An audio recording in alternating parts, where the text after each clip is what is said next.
Hey, what's up? So I wanted to make another video of my series. It's gonna be called, just Bonchlingo Stories, and so I want to, read to you another one I picked out. Let's see, this is from that same book I've been reading, Spooky Pennsylvania by S.C. Schlosser, retold by her at least. So, let's see, I'm picking story, maybe I'll read,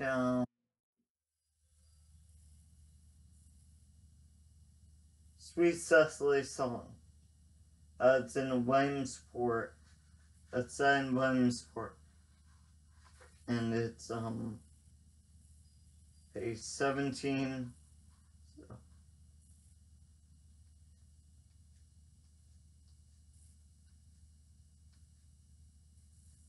So, here we go. Sweet Cicely's Song. In Williamsport. Powderhorn and his family lived on a wide stream near Williamsport. They were a remnant of the Mingo tribe, who had remained behind when their people were driven west into the Indian Territory, refusing to leave the land. Their home was located directly across the stream from a Scottish farmer named Ezra McGrady, who treated his Mingo neighbors with respect. Powderhorn had a young daughter named Sweet Cicely, after a delicate plant used throughout the area for healing. The girl was beautiful and sweet and kind, and all of the men and women in the region were deeply attached to the child, who was the voice of an angel, or who had the voice of an angel. Sweet Cicely would often climb to a large rock overlooking the stream and sing for hours. The sound of her lovely voice would float in the air for miles, enchanting her neighbors and the raftsmen who worked the stream when it was filled to overflowing during the springtime floods. As Sweet Cicely grew as she grew to womanhood, she fell in love with Wild William, a Mingo man who worked for Farmer McGrady. Wild William would listen to his sweetheart singing as he waited for him atop the rock overlooking the stream, and would join her as soon as he finished his tasks for the day.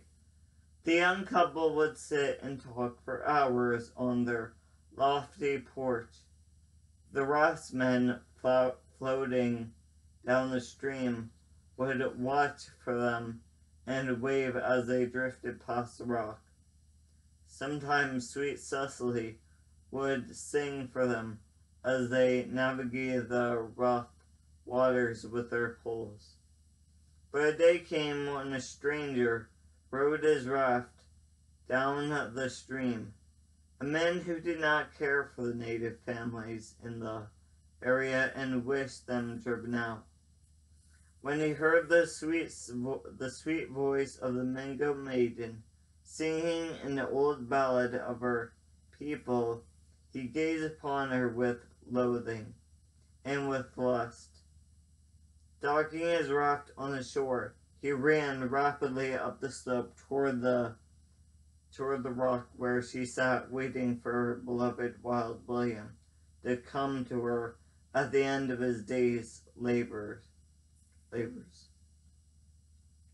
Across the stream, Wild William looked up from his work and saw the man approaching Sweet Cicely with such a look of evil intent upon his face that the frantic Mingo lad dropped everything and ran to the stream.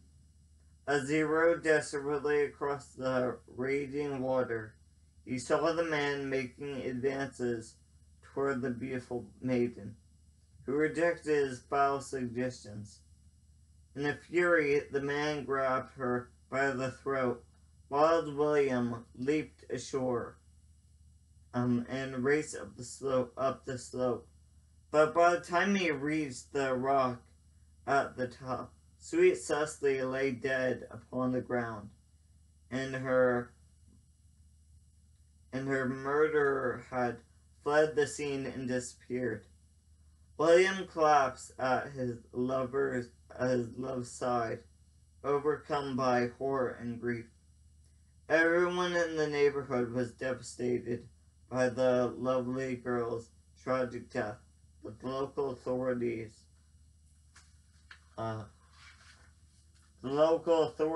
when appealed to, did nothing to track down the girl's murderer.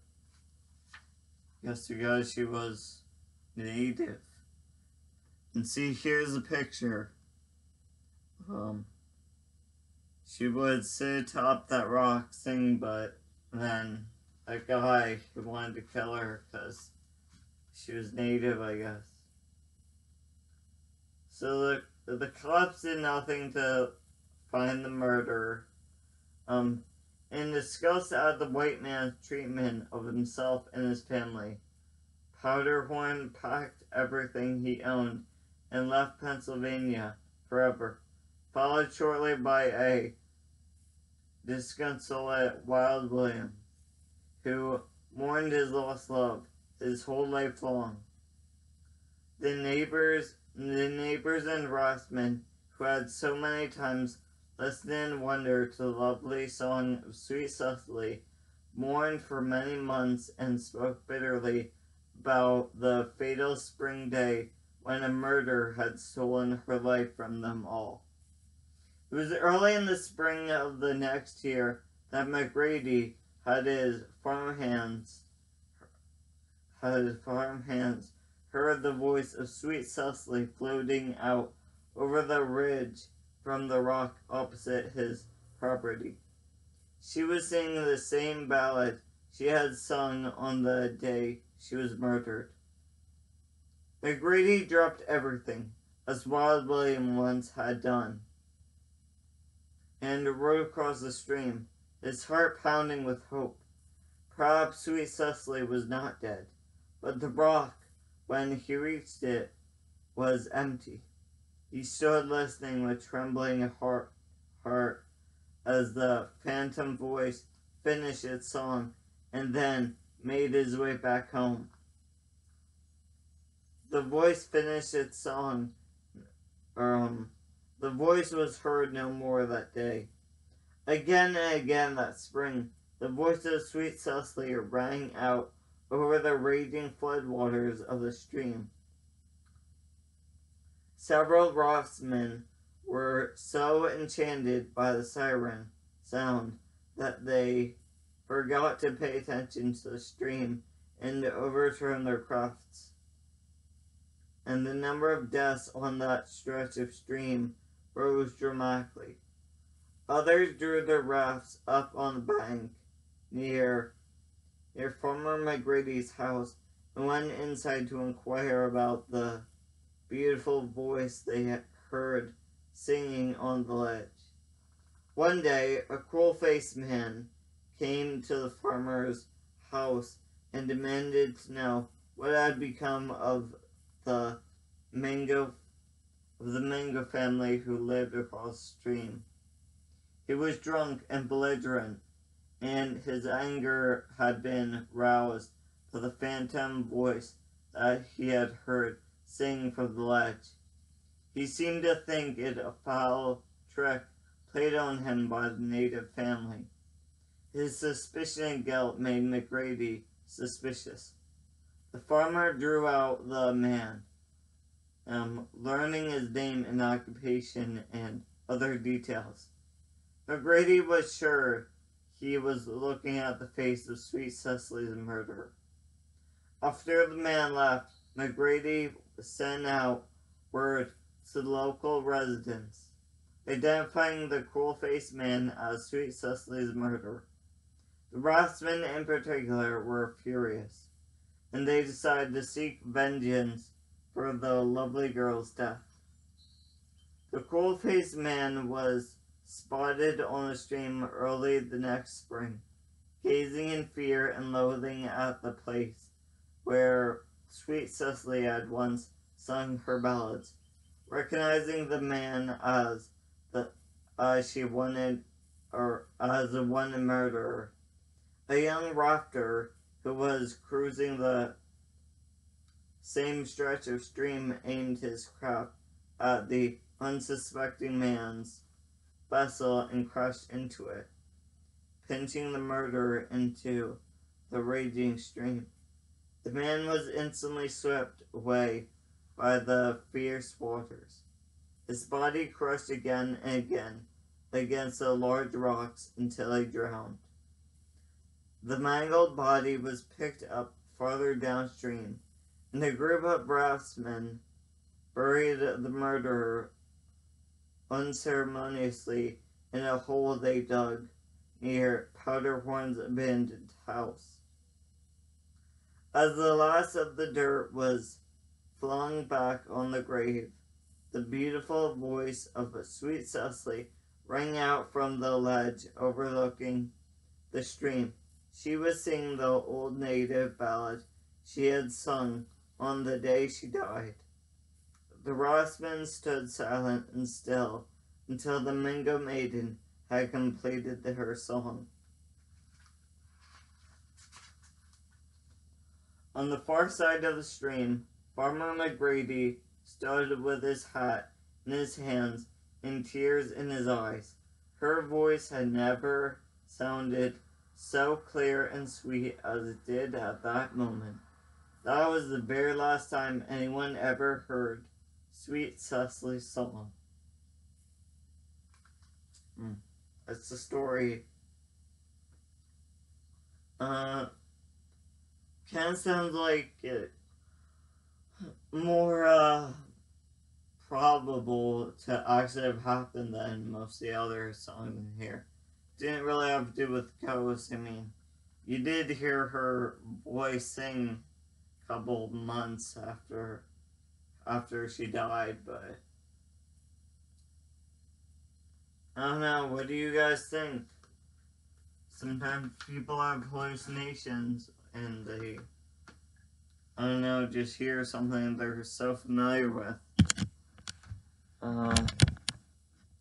Don't want this video to be too long.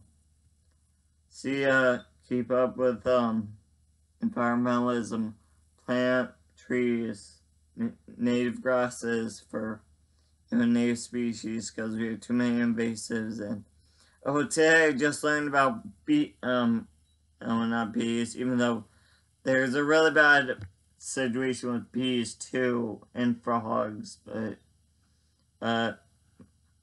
today I learned about June bugs. Fireflies are going away because, I mean, people are encroaching on their habitat.